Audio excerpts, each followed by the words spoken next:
How to fix group messages not working on iPhone. Hey everyone, welcome back to the channel. But if you're new here, don't forget to hit the subscribe button. So today I'll show you how to fix this issue quickly and easily. Let's dive into the first solution. First, open up your settings app and then tap on general, and then you have to scroll down until you find date and time.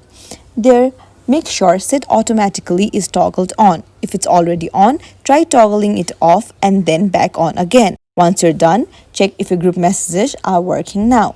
If that didn't solve the problem, let's move on to the second solution. But before that, don't forget to hit the thumbs up. Now, what you have to do is go back to your settings and then search for messages and scroll down until you find show subject field.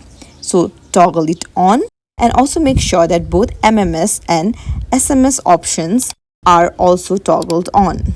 I hope one of the solutions fixes your group messaging issue. If this video helped, please give it a thumbs up and consider subscribing to our channel for more troubleshooting tips. Thanks for watching. I'll see you in the next video.